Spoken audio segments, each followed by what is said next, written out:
Hello YouTube family, welcome back to my channel. If this is your first time here, my name is Sharita and welcome. And then today we have fragrances that are truly statement makers. If the goal is for you to turn heads, to have people wondering who is that, what is this smell, pretty much going to get you tracked down because everyone is going to want to know what you're wearing, then these fragrances are just that. They're head turners and they without a doubt statement makers. So without further ado, let's go ahead and jump into today's video. So of course, a part of being a statement making fragrance is you really do have to be projecting, last long a lot of the times, and I would say all of these I will put into that beast mode category. So I don't even have to keep reiterating that these are absolutely going to give you at least 8 to 10 hours. Many of these are going to go much longer, and trust me, even at the end of a workday you will still be getting all of the compliments. So the first one I want to talk about is one I have not talked about in a hot little minute, honey, but fall is here and it is officially tobacco honey season. I mean, Guerlain really did a wonderful job giving us a lovely, very genderless tobacco honey scent. A lot of the times the tobacco fragrances can be a little masculine leaning, and I just feel like this is very middle of the road unisex. Even though I understand some feminine fragrance wearers may disagree, they say it leans just a slightly masculine, but in my opinion, this is going to smell phenomenal on anyone. And it is very strong. So this one, of course, as the name would state, it is all about the tobacco and the honey. The honey is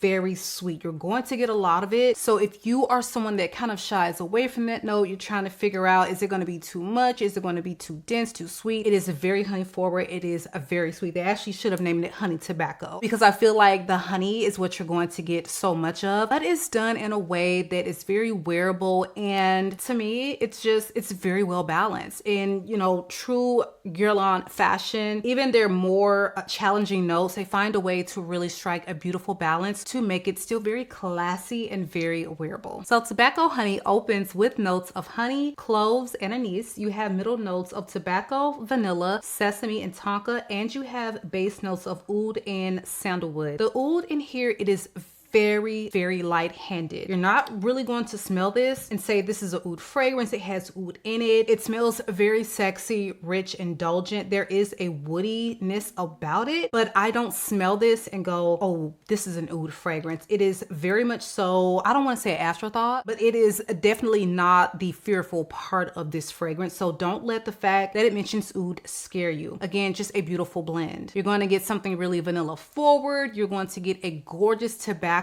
very sweet, dense tobacco honey fragrance. Is just, it's easy to describe it that way, and that's what you're going to get through and through. I love the way that the spices come off in this fragrance. They are there, okay, but they are not too punchy. And again, just a very enjoyable wearing experience for me. So if you're in the market for a beautiful head turning tobacco fragrance that screams the holidays, you know, fall, winter, this is one you have got to check out. Totally worth the price point. I pay full price, would do it again. All right, so this one again is tobacco honey, and this is from the house of Guerlain. Now let's talk about a fragrance that is, when someone says like main character energy, when someone says beast mode, when someone says fill room, garner attention, I was accosted, this is the fragrance that will time and time again come to mind when anyone is describing a particular experience that they've had with the public and they haven't yet revealed the name of the fragrance. You almost know when they're going to hold up this bottle. Okay, Guidance, the original one, still to this day my most complimented fragrance. It is so unique, it is so stunning, and it is without a doubt a statement maker. I think that a lot of the time just about making statements, even more than just, okay, it's very loud projecting, it's probably going to be something that wears a little unique. And I would absolutely describe Guidance to be just that. For me personally, this was, I mean, the clouds opened. I had never smelled anything so unique, so beautiful. And I just knew that this would be an instant hit for the house. And it was. And I just think that there is nothing that is going to turn the heads like Guidance. If if you have not tried this fragrance, it is not a safe line buy, okay? I would say get a decant. It's a lot easier to get them now, and this is when you would have to test on your skin, because I find that the wearing experience differs greatly just depending on your body chemistry. Some people get BO, some people get female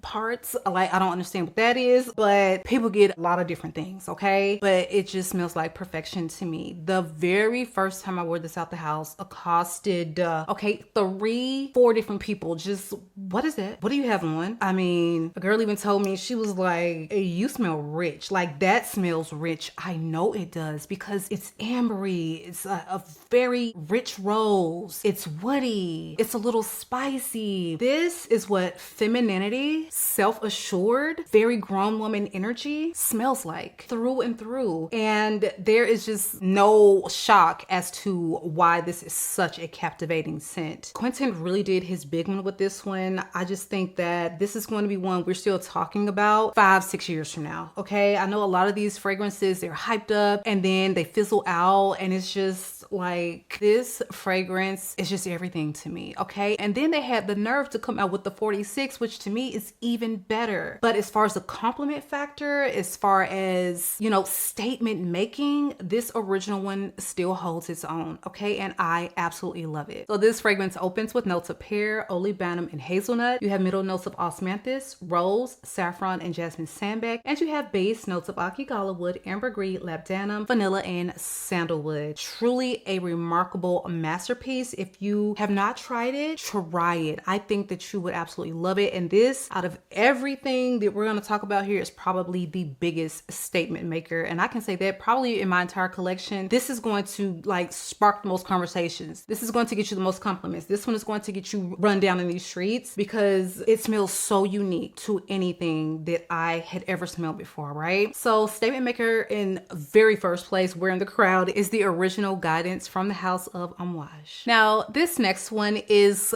a fragrance that I sampled it, loved. I'm like, okay, I need a full bottle. I don't want about 100 ml, but is 30 going to be enough? It's very strong. You can absolutely start with this 30 ml, but it's like when I got it and I would wear it, it was like, I don't know. I feel like, do people think this leans a little masculine on me? Do I think that, like, for myself? I don't know. I was starting to get just very confused with the overall wearing experience of this when I got it, probably a couple years ago. But this is Triumph of Bacchus from Argos. And recently I filmed a video with my sister, and this is one of the ones I just grabbed, and we were playing with this one. I let her smell it. This was her #1 pick. She really loved this one. Or is it number 2? 1 or 2, but she wants a full bottle of this at this point. And familiarizing myself with how good this smells, because I don't think I wore it all last fall and winter. I said, oh no. We are going to start giving it some wears, and by golly, have I been wearing it. After a whole year and some change without wearing it at all, I am back in love with this fragrance, and I don't think it wears overly masculine on me now. It's just funny how your nose can play these mind-changing games, and depending on what, you know, what time of the month it is, depending on how things are wearing on the particular day, depending on the material of your clothing, like so many factors go into how we perceive a scent. But right now I'm perceiving this to be the masterpiece that everyone makes it out to be. It's very strong, and it is very intoxicating without being like this super sticky sweet experience. It is pitch perfect. It's very unisex, and I just think that this is a remarkable tobacco, spicy, warm statement maker. Okay, so Triumph of Bacchus opens with notes of rum, white peach, green apple, and saffron. You have middle notes of patchouli, vetiver, jasmine, and tonka bean, and you have base notes of tobacco, vanilla, amber, sandalwood, and musk. I love that you actually get a lot of vanilla in this. It is sweet, but it's not sticky sweet and overly so. I love the fruity opening, the green apple, the peach. You really do get that. And the patchouli, it's actually done in a really smooth way to where this does not upset my stomach and it's not troubling. I don't know when I wore this because I think it was rather warm. If maybe it was just a little bit too warm for the patchouli, the tobacco experience of it all the last time I wore this, but I am so obsessed with this fragrance all over again now. So if you have been looking for something that is sweet, tobacco, fruity, that is how I would describe it, and definitely like a saffron woodiness about it, then I would say check this one out, because this is going to be, you know, night out. This can even be like fall, winter, more formal occasion, and again, just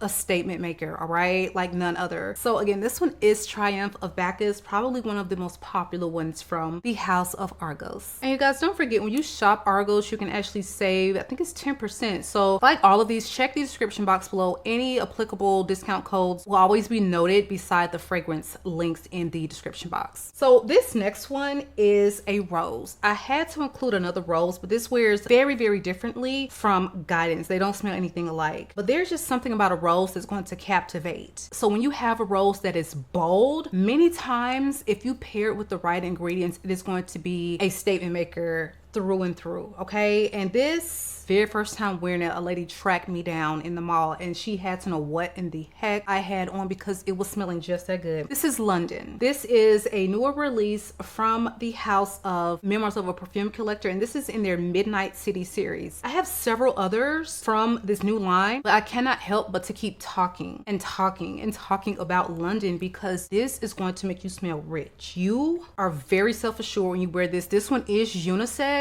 If I had to pick one, it's very hard because it's very middle of the road unisex to me, but because this wears like an aromatic, fresh, spicy, sweet rose, I would say maybe just a hair more feminine, but it truly is genderless in my opinion. This is just so intoxicating, and this is a rose to me that you can wear really all year. It's very rich and warm, and again, that fresh spicy thing going on. So if you had to pick, okay, maybe fall and winter because it is so strong and it's so intoxicating, but honestly, because of that fresh spiciness that you get, you can wear this in the spring and summer, but maybe lighter on the trigger, or maybe just in the evening. But it is a gorgeous, versatile rose fragrance. So London opens with notes of type rose, jasmine, and orchid. You have middle notes of more type rose, geranium, saffron, coriander, magnolia, and peony, and you have base notes of marigold, black tea, and sandalwood. You're mentioning a lot of florals, so that's why I'm saying it does lean just a little bit more feminine to me, but I just think a type rose is one of those rose notes that wears maybe a little lemon forward. Then you have the geranium, and that to me is just a beautiful combination for a unisex rose, okay? And then the mention of the coriander, the saffron, the spices come in and give it like this little aromatic edge. And I just think that if you're looking for a stunning fragrance, very different from this one, because there's a lot more going on in this one, but this one is still really rich and beautifully complex. Then check this one out. They do now have samples at Scent Split. So you can start with all the decants, you know, 9 mil, 5, 2, full bottle. They have it all. So try, because I think that if you love geranium, if you love warm and fresh spicy, if you love rose, this is the statement maker you need to check out, because it is a 10 out of 10. All right, again, this one is London, and this is from Memoirs of a Perfume Collector. Now let's talk about a really bold blackcurrant fragrance that features a lot of dark, rich notes, and it's going to literally have you smelling like a blackcurrant, but also Dubai goddess, princess, queen, whatever. Like, it's just this gold bottle, this opulence. That's what you're going to get from Zenobia. Tomavicci, like, this was my first Tomavicci experience, and I'm telling you, every experience thereafter has been everything. I love this fragrance. So many of you all have, you know, started with the travel, you bought the full bottle, you just really have been vibing with this one as one of my recommendations, and she is truly a statement maker that is going to give you a lot of complexity but easy to wear. So this one opens with notes of blackcurrant, orange blossom. You have middle notes of Madagascar vanilla, orchid, Turkish rose, and jasmine, and you have base notes of saffron, leather, oud, amber, and cedarwood. The saffron and leather are done in a way, and the oud, they're done in a way that doesn't take it into that overly masculine category. I would say if you love Middle Eastern fragrances, if you love those vibes and you want something that really does play up the fruitiness, that really does play up the femininity, then you have got to check this one out. That gorgeous mid is what makes it so wearable for someone like me, you know, or someone who generally just enjoys more feminine fragrances. Don't let the base notes scare you. That is what I will say. I can absolutely see a guy, you know, putting this on and pulling it off, but women, I think that this one is really for us, okay? This is for us because it's just giving self-assured, very grown, sexy woman who likes a good black currant, who likes touches of, you know, woodiness and leathers and saffron, but it's not overdoing it. And we know when you see leather, when you see oud, when you see, you know, even saffron sometimes, or cedar, it can go very left very quickly. A lot of the times it just gets masculine really quick. And I think that's why I love Zenobia so much. You're able to make that bold statement without losing that feminine edge, all right? So check this one out. Again, this one is Zenobia. Again, another one you can save the 10%. So check the description box below for those details. Last but not least, I wanted to include a white floral, all right? And not one that is just strong white floral just for the sake of, you know, like, oh, we have this super heady jasmine and it's going to give you a headache. No, we want something that's going to give you white floral, going to make a statement, but it's going to be just